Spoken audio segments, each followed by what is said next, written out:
የብራያን ቤሞን ጉዳይ ቀዳሚ እናድርግ። ብራያን ቤሞ በማንቸስተር ዩናይትድ ቤት በይፋዊ የዝውውር ኢላማ ውስጥ ከገቡ ከዋክብቶች መካከል አንደኛው ነው። በብሬንፎርድ ቤት አስደናቂ የሚባሉ ዓመታቶችን ካሳለፉ ተጫዋቾች መካከል አንደኛው ብራያን ቤሞ ነው። ይሄ ካሜሩናዊ ተጫዋች እንግዲህ በማንቸስተር ዩናይትድ የዝውውር ኢላማ ውስጥ ገብቷል የሚሉ መረጃዎችን መስማት ከጀመርን እጅግ በጣም በርከት ያሉ ቀናቶችም ተቆጥረዋል። ኦልሞስት ለወራት ያክል የሚቃረቡ ጊዜያቶች እንደማለት ነው እና ይህንን ተጫዋች እንግዲህ ማንቸስተር ዩናይትድ ወደ ቡድን ስብስቡ ለመቀላቀል በሚያደርገው እንቅስቃሴ እንደ መሰናክል ወይም ደግሞ እንደ እንቅፋት ሆኖበት የነበረው ዋነኛው ጉዳይ እንግዲህ ተጫዋቹን ለመልቀቅ የተጫዋቹን እናት ክለብ ብሬንፎርድ ማለት ነው የሚጠይቁት ገንዘብ ነው። ብራያን ቤሞ አሁን ላይ በማንቸስተር ዩናይትድ የዝውውር ኢላማ ውስጥ ገብቷል ስንል ያለ አንዳች ምክንያት አይደለም። ተጫዋቹን ለማግኘት በሚደረጉ ትንቅንቆች የዩናይትድ ሰዎች አሁን ላይ ለተጫዋቹ ከ60 ሚሊዮን በላይ ለመክፈልም ዝግጁ ናቸው። አሁንም እንግዲህ የቀረበው ገንዘብ ይህንንም ያመላክታል።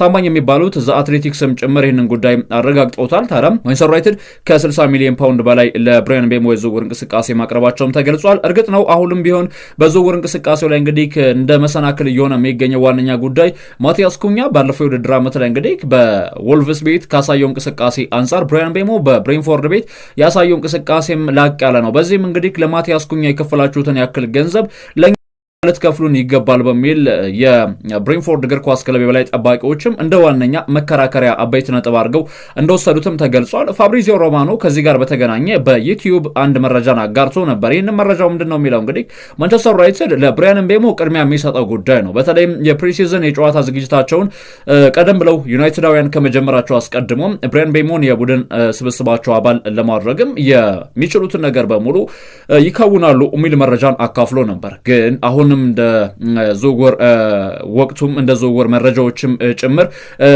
ሊታመኑ የማይገባቸው ብዙ ጉዳዮች አሉ አይደለ?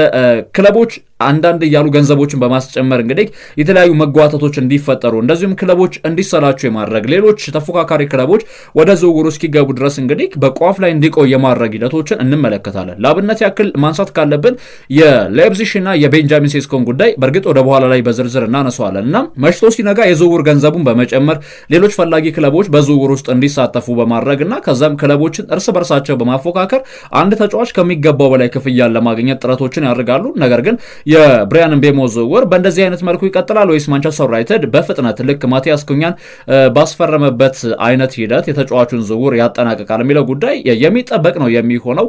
ዩናይትዳውያን ግን አሁንም ቢሆን ለፕሪሲዝን ዝግጅታቸው እንግዲህ ብራያን ቤሞ በቡድን ስብስብ ውስጥ ቢቀላቀል ደስተኞችም ይሆናሉ የሚሉ መረጃዎችም ተሰምተዋል። በዚህም እንግዲህ ተጫዋቹን ቢሆን የሚሰጠው ማንቸስተር ዩናይትድን ስለመቀላቀልና የማንቸስተር ዩናይትድ ተጫዋችም ስለመሆንም ነው የሚሉ ዘገባዎችም እንደዚሁም በርከት ብለው እየተሰሙ ነው የሚገኘው። ይህንም ጉዳይ በስፋት የተነሳ ነው የሚገኘው። ሌላው ከዚሁ ከአርሰናል ጋር እስኪ በተገናኘ አንድ መረጃ ልንገራችሁ። ቀደም ሲል ጀምረው የነበረውን የቤንጃሚን ሴስኮና የአርሰናልን ጉዳይ አርሰናልና ላይፕዚግ በመካከላቸው የነበረው የድርድር እንቅስቃሴ እንግዲህ የ9 ሚሊዮን ፓውንድ አካባቢ ልዩነት ብቻ ነው በመካከላቸው ያለው። አርሰናል ወደ 60 ሚሊዮን ፓውንድ አካባቢ ያቀርባል።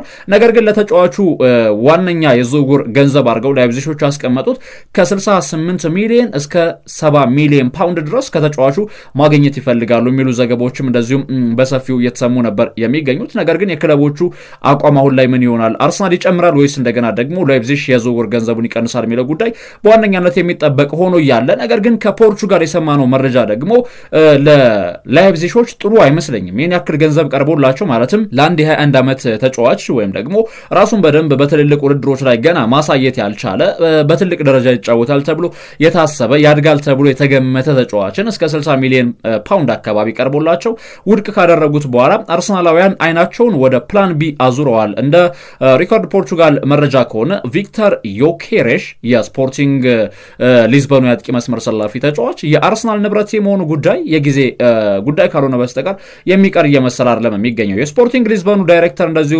አራንዳስም ጭምር አሁን ላይ ከዮኬሬሽ ጋር ንግግሮችን ስለማድረጋቸውም ተዘግቧል። ይህንም የሆነበት ዋነኛ ምክንያት ምንድን ነው ካልን ቪክተር ዮኬሬሽ ስፖርቲንግ ሊዝበንን አስገድዶ ጫናዎችን አበርትቶ መልቀቅ ይፈልጋል ተጫዋቹ ማለት ነው። ሌላው ደግሞ የቤንጃሚን ሴስኮ ጉዳይ ስትመለከቱ ላይፕዚግ ላይ ምንም አይነት ጫናዎችን ማሳደር አይፈልግም። ለላይፕዚግ የሚከፈሉ ገንዘቦች ምን ያክል ናቸው፣ ክለቡ ተስማማው የሚለውን ጉዳይ በደንብ ማጥናት ይፈልጋል። ከዛ እንደገና ወኪሉ እንደተናገረው ከዚህ በፊት ለተጫዋቹ የሚመች ፕሮጀክትን መቅረጽ ይጠበቅባቸዋል።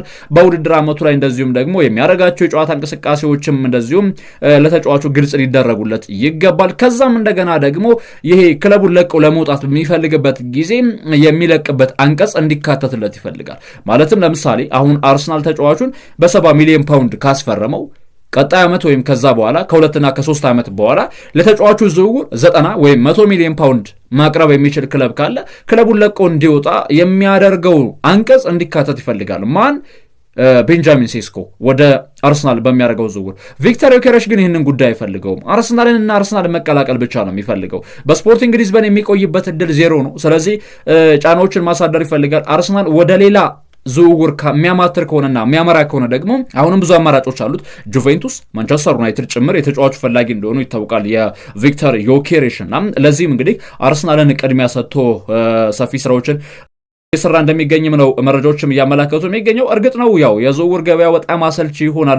ተደጋጋሚ የዝውውር እንቅስቃሴዎችም ሊኖሩ ይችላሉ። ያው ከዚህ አንጻር እንግዲህ ልትረዱት ይገባል። ሌላው ዳርዊን ኑኔዝን የተመለከተ ጉዳይ ነው። ዳርዊን ኑኔዝ በሊቨርፑል ቤት ምናልባት የተጠበቀውን ያክል እንቅስቃሴ ማሳየት አልቻለም። ከቤኔፊካ ወደ ሊቨርፑል ዝውውሩን ሲያጠናቀቅ በብዙ መልኩ ተጠብቆ ነበር። በቤኔፊካ ቤት የነበረው የአጨራረስ ስኪሉ ክሊኒካል ስትራይከር የሚባል ተጫዋችም ነበር አይደል? ወደ ሊቨርፑል ከመጣ በኋላ ግን ነፍሶበታል ብሎ መናገር የሚቻል አይነት አጥቂ ቢኖር ዳርዊን ኑኔዝ ነው። ይሄ ዩራጓዊ የፊት መስመር ሰላፊ በክረምት እንግዲህ ከሊቨርፑል ጋር መለያየቱ የሚቀር ጉዳይ ይሆን አይደለም የሚገኘው። ታዲያም ወደ ጣሊያን ሊያመራ ነው እንግዲህ ዳርዊን ኑኔዝ ናፖሊን ይቀላቀላል። በእርግጥ ናፖሊ በዚህ ውድድር ዓመት ላይ የሚቻል ወይም የሚቀመስ አልሆነም። በዝውውር ገበያው ላይ ኬቨን ደብሮይን በነፃ ዝውውር ወደ ቡድን ስብስባቸው ቀላቅለዋል። አሁን ደግሞ ዳርዊን ኑኔዝን ወደ በኋላ ላይ የማጋራችሁ ከናፖሊ ጋር የተገናኙ ጉዳዮች አሉ።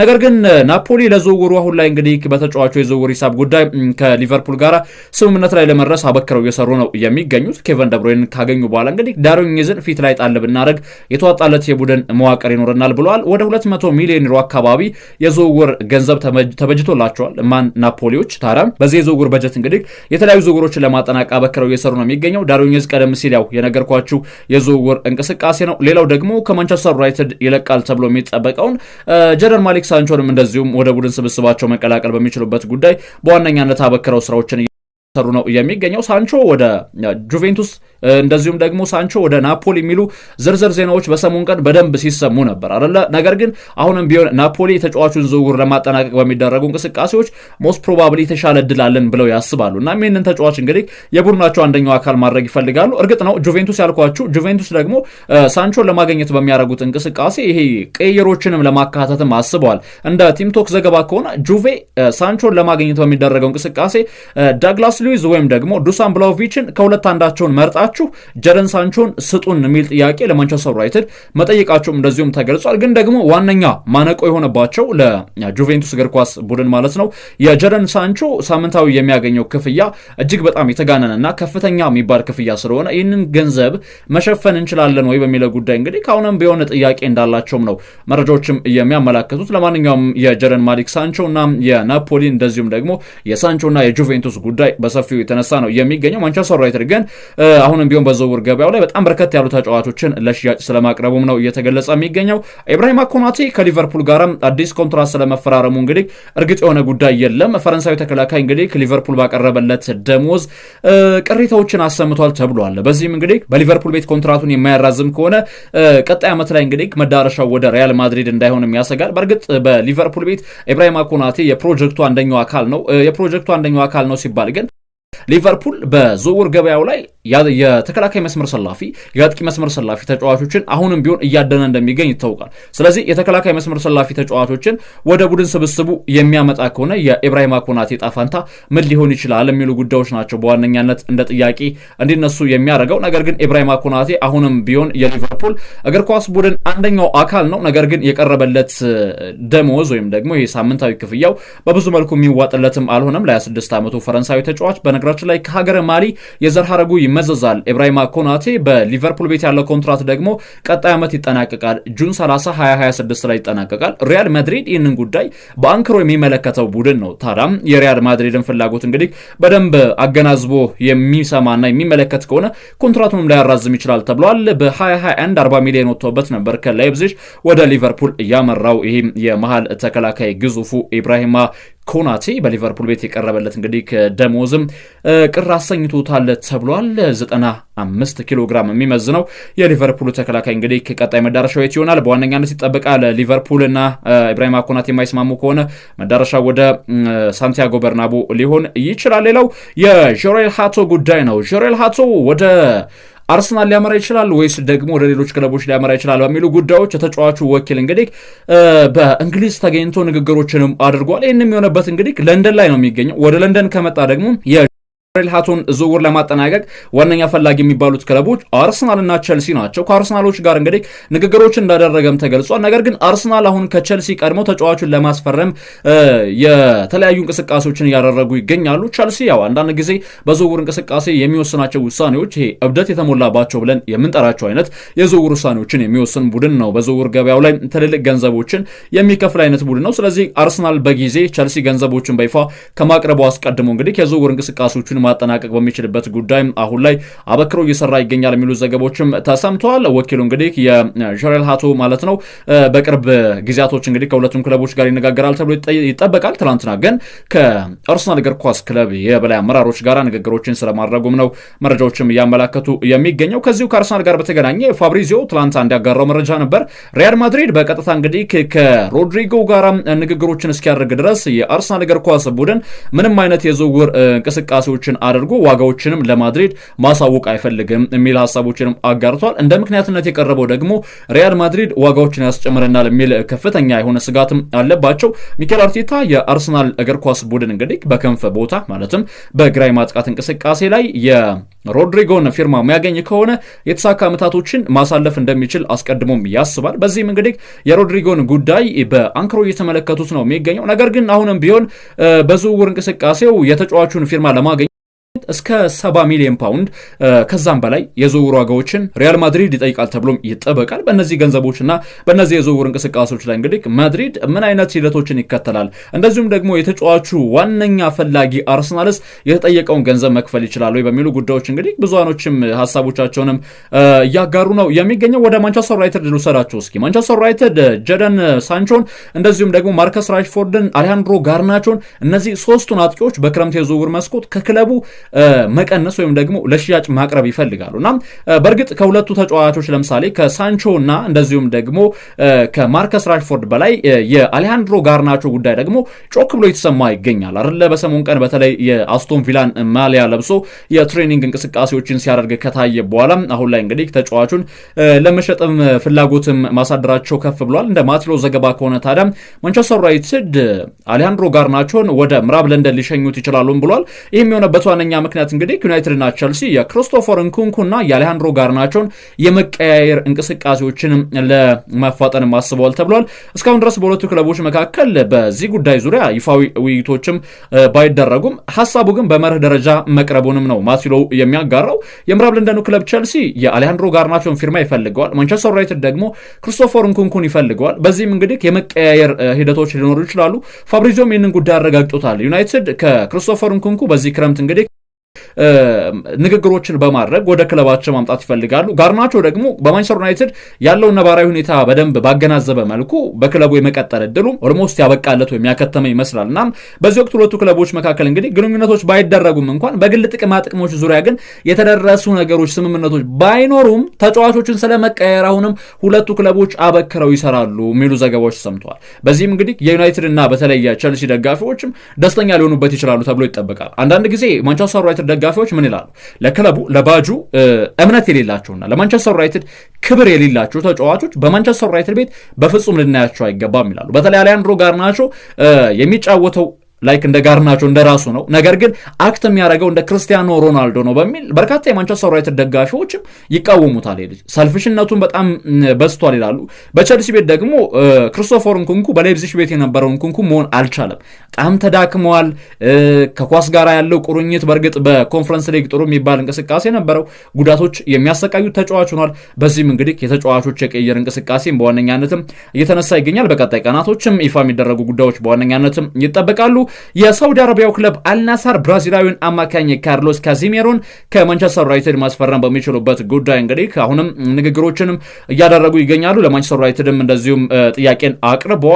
በተለይ እንደ አልጀዚራ ዘገባ ከሆነ የተጫዋቹ መዳረሻ በቀጣይ እንግዲህ ወደ ሳውዲ የመሆኑ የሚቀር የመሰላለም የሚገኘው ምክንያት ከተባለ በክለቡ እንግዲህ በዩናይትድ ቤት ያለው እህል ውሃ እያከተመ ነው የሚገኘው።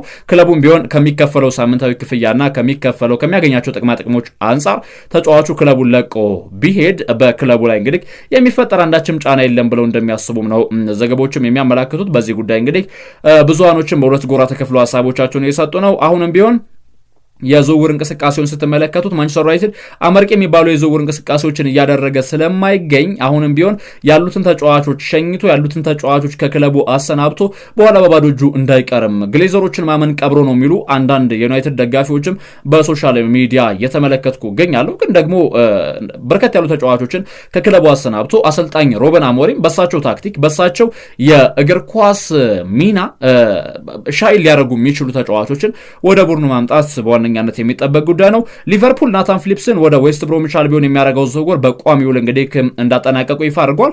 ሊቨርፑል ከዝውውሩ ወደ 3 ሚሊዮን ገደማ እንዳገኘም ነው ይፋም የተደረገው። አሁን ላይ እንግዲህ ይህ ልጅ በሊቨርፑል ቤት ጥሩ የሚባሉ ጊዜያቶች ነበሩት። ናታን ፊሊፕስ በጉዳት ምክንያት በሚሰቃዩ የሊቨርፑል የተከላካይ መስመር ላይ እንደዚሁም ጥሩ የሚባሉ እንቅስቃሴዎችን አድርጎ እንደነበረም ይታወቃል። ነገር ግን አሁን ላይ ከሊቨርፑል ጋር ተለያይቷል። ሜሎስ ኬርኬዝ ዛሬ ማለትም በዕለተ ማክሰኞ የሕክምና ምርመራውን አድርጎ እንግዲህ ይፋዊ ሊቨርፑል ተጫዋች መሆኑን ይረጋግጣል ተብሎ ይጠበቃል። ሜሎስ ኬርኬዝ ባለፈው የውድድር ዓመት በፕሪሚየር ሊጉ እጅግ በጣም ጥሩ ከሚባሉ ተከላካዮች መካከል አንደኛው ነው። እድገቶችን ካሳዩ ተጫዋች ማለት ነው። ከነ ሮን wan-bissaka ከነ ናታን ኮሌዝ ከነ ማርክ ጉዌ በላይ እድገቶችን በማሳየት እንግዲህ ከሜሎስ ኬርኬዝ ተቀዳሚ ተጫዋች ነው። ሊቨርፑልም ይህን ልጅ እንግዲህ የቡድን ስብስቡ ዋነኛ አባልም አድርጎታል። ከሰርቢያ ቤልግሬድ ወደ ሊቨርፑል አምርቶ እንግዲህ በሊቨርፑል ቤትም ፊርማውንም የሚያስቀምጥ ተጫዋችም ይሆናል። ሊቨርፑላውያን አሁንም በዝውውር ገበያው ላይ እጅግ በሚያስገርም መልኩም ስኬታማ የሚባሉ የዝውውር እንቅስቃሴዎችንም እየከወኑ የሚያስደንቁ ስራዎችንም እየሰሩ ነው የሚገኘው። በዚህ እንግዲህ ካሁን ላይ በቀጣይ ዓመት ቡድኑ እጅግ አስደናቂ ብቃትን ያሳያል ተብሎ እምነትም ተጥሎበታል። በእርግጥ ሊቨርፑል ባለፈው ዓመት የነበራቸውን ቡድናዊ መዋቅር ዘንድሮም እንግዲህ ከፍ አድርገው ያስቀጥላሉ ተብሎም የሚጠበቅበት ጊዜ ላይ ነው የምንገኘው። ወደ ሀገረ ፍራንስ እስኪ ልውሰዳቸውና የፓሪስ ሰን ዠርመኑ የመሃል ሜዳ ተጫዋች የሆነው ስለ ብራድሊ ባርኮላ ትንሽ ነገሮችን እናንሳ። ብራድሊ ባርኮላን ለማስፈረም በሚደረጉ እንቅስቃሴ አሁን ቸልሲ፣ አርሰናል፣ ባየር ሙኒክ ለዚህ ተጫዋች እንግዲህ ይፋዊ ፕሮፖዛሎችን አቅርበዋል። ሊኪፕ ባስነበበው መረጃ መሰረት እንግዲህ የአርሰናልና የቸልሲ ብሎም የባየር ሙኒክ የዝውውር ኢላማ ውስጥ የገባው ብራድሊ ባርኮላ ክለቡን ስለመልቀቅ በዋነኛነት አበክሮ እየሰራ ይገኛል። እንደ ተጫዋቹ በተለይም እድገቶችን ማሳየት እንደዚሁም መሽቶ ሲነጋ በጥሩ የጨዋታ እንቅስቃሴዎች በጥሩ የጨዋታ ፎርሞች ላይ ራሱን ማግኘት ይፈልጋል በሚሉ ጉዳዮች ላይ አሁን ላይ በጣም በርካታ መላምቶች የተሰነዘሩ ነው የሚገኘው። ስለዚህ ብራድሊ ባርኮላ ወደ አርሰናል፣ ወደ ቸልሲ፣ ወደ ባየር ሙኒክ የሚሉ እጅግ በጣም በርካታ መረጃዎችም እየተሰሙ ይገኛሉ። ስፐርስ በማንቸስተር ዩናይትድ እንግዲህ ብራያን ምቤሞን ተነጥቀናል ብለው በማሰብ አሁን ሙሉ ለሙሉ በሚባል መልኩ ዝውውሩን እንግዲህ ወደ ክሪስታል ፓላሱ የ6 ዓመቱ እንግሊዛዊ የአጥቂ መስመር ሰላፊ ተጫዋች ኤብሪቼዜ ማዞራቸውም ተገልጿል። በብሬንፎርድ ቤት እንግዲህ ጥሩ እንቅስቃሴ ያደረገው ብራያን ምቤሞ የብሬንፎርድን አሰልጣኝ ቶማስ ፍራንክን ተከትሎ ወደ ስፐርስ ያመራል ተብሎ ሲጠበቅ ማንቸስተር ዩናይትድ ከፍ ያለ ማለትም 60 ሚሊዮን እና ከዛ በላይ የዝውውር ገንዘብ ማቅረባቸውን ተከትሎ ነው ቶተንሃም ስፐርስ አይናቸውን ወደ 26 ዓመቱ እንግሊዛዊው አጥቂ ኤብሬች ኤዜም እያዞሩት። ታዲያ እንግዲህ በቀጣይ የቶተንሃም ስፐርስ እግር ኳስ ቡድን በዝውውር ገበያው ላይ በነቃ ይሳተፋል ተብሎ በሚጠበቅበት በዚህ ጊዜም በኤብሬች ኤዜ ላይ እንግዲህ የሚለጠፉ ገንዘቦችን በዋነኛነት ይጠብቃሉ። በእርግጥ የተጫዋቾች ደሞዝንም ያማከሉ ዝውውሮችን ማቅረብ ይፈልጋሉ። ቶተንሃም ስፐርስ በከፍተኛ ደረጃ የተጋነኑ ክፍያዎችን ለተጫዋቾች በደሞዝም በዝውውር ገንዘብ መክፈል አይፈልጉም። የኤፍኤ ካፕ አሸናፊው የ6 ዓመቱ ተጫዋች እንግዲህ ኤብሬች ኤዜ ወደ ቡድን ስብስባቸው ቀላቅለው ስኬታማ የሚባሉ አመታቶችን ለማሳለፍ አሁንም ቢሆን ጥረቶችን ያደርጋሉ። በእርግጥ ዳኒ ሌቪ በአንድ ወቅት የሰጡት አስተያየት ነበረ። የፕሪሚየር ሊግና የቻምፒየንስ ሊግ ዋንጫዎችን ለማሸነፍ አቅደን እየሰራ ነው ብለው ነበር። ውሃ ቅዳ ውሃ መልስ የሆኑት ዳኒ ሌቪ በክለብ ውስጥ እንግዲህ ጥሩ ነገሮችን የሚያሳዩቸውን አሰልጣኝ በተለይ ፖስቴኮግሉን ካሰናበቱ በኋላ ብዙ ጥያቄ የተነሳባቸው ነው የሚገኘው። አሁንም ቢሆን እንግዲህ የቶማስ ፍራንክን ቅጥር ይፋ ካደረጉ በኋላ አሁንም ኤብሬቼዜን የቡድን ስብስባቸውም የአጥቂ መስመርን እንዲመራላቸው የሚፈልጉት ተጫዋችም ሆኗል የሚሉ ዘገባዎችን በስፋት እየተመለከትን እንገኛለን። ሌላኛው መረጃችን የሚሆነው ደግሞ ወደ ቦሩሲያ ዶርትሙንድ ቤት እስኪ እናምራ። ወደ ጀርመን ቦሩሲያ ዶርትሙንድ የጄሚ ጊትሰንን ጉዳይ በተመለከተ ይፋዊ እንግዲህ ንግግሮችን ለማድረግም ዝግጁ ናቸው። ባየር ሙኒክና እንደዚሁም ደግሞ የምዕራብ ለንደኑ ክለብ ቸልሲ ይህንን ተጫዋች ወደ ቡድን ስብስባቸው መቀላቀል በሚችሉበት ጉዳይ ከቦሩሲያ ዶርትሙንድ ጋር ለመደራደር ዝግጁ ናቸው የሚሉ ዘገባዎችም ተሰምተዋል። አሁንም ቢሆን እንግዲህ ቦሩሲያ ዶርትሙንድ ለተጫዋቹ 65 ሚሊዮን አካባቢ ይፈልጋሉ። እርግጥ ነው ከዛ በኋላ እንግዲህ በሚደረጉ የድርድር እንቅስቃሴዎች አድኦኖች ሊኖሩ ይችላሉ። ነገር ግን አንድ ክለብ ለመደራደር ከቦሩሲያ ዶርትሙንድ ጋር ለመደራደር ማለት ነው 65 ሚሊዮን ጠረጴዛ ላይ ማስቀመጥ ይጠበቅበታል። የ65 ሚሊዮን ዩሮ ካስቀመጡ ለመደራደርም ዝግጁ ሆናሉ የሚሉ መረጃዎችን ፍሎሪያን ፕሌተንበርግም አስነብቧል። የጄሚ ጊትሰን ጉዳይ ሲነሳ እንግዲህ በተለይ የቪሴንት ኮምፓኒ ቡድን ባየር ሙኒክም ተጫዋቹን በዋነኛነት ይፈልገዋል። ተጫዋቹን እንዲፈልገው ያደረገው ነገር ደግሞ ኒኮ ዊሊያምስን ለማስፈረም የሄዱበት ርቀት እንግዲህ ስኬታማ አልሆነላቸውም። በዚህም ተጫዋቹ እንግዲህ ከምርጫ ያደረገው የባርሴሎና እግር ኳስ ቡድንን ነው። በዚህ ምክንያት እንግዲህ ጄሚ ጊትሰንን ለማስፈረም በሚደረገው እንቅስቃሴ ከቼልሲ ጋር ለመፎካከርም ዝግጁ ናቸውም ተብሏል። የምዕራብ ለንደኑ ክለብ ቼልሲም ቢሆን አሁን ላይ ብዙ አማራጮች ቢኖሩትም እንኳን የጄሚ ጊትሰንን ጉዳይ በአንክሮ ይመለከተዋል ወይም ደግሞ ችላ ብለው ሊያልፉት የሚፈልጉት ጉዳይ እንዳልሆነም ነው ዘገባዎችም እያመላከቱ የሚገኘው። ቡድኑ እንደ ቡድን ለማጠናከር ሰፊ ርቀቶችንም ይጓዛሉ ተብሎ ይጠበቀ ነው የሚገኘው። ኖቲንግሃም ፎረስት በዚህ የዝውውር መስኮት ላይ በጁቬንቱስ ቤት የመነቀውን የ5 ዓመቱን የዩናይትድ ስቴትስ ኦፍ አሜሪካ ተጫዋች ቲሞቲ ዌሃን ወደ ቡድን ስብስባቸው ለመቀላቀልም ዝግጁ ናቸውም ተብሏል። ወደ 19 ሚሊዮን ዩሮ አካባቢ ለተጫዋቹ ለመክፈልም ከምንጊዜውም በላይ ዝግጁ ስለመሆናቸውም ነው ዘገባዎችም እያመላከቱ የሚገኘው። የተወደዳችሁና የተከበራችሁ አድማጮቻችን ከኛ ጋር አብራችሁ ቆይታ ስላደረጋችሁ ከልብ እናመሰግናለን። ስፖርታዊ ጉዳዮቻችንን ባደመጣችሁት መልኩ አጠናቀናል። መልካም ጊዜ።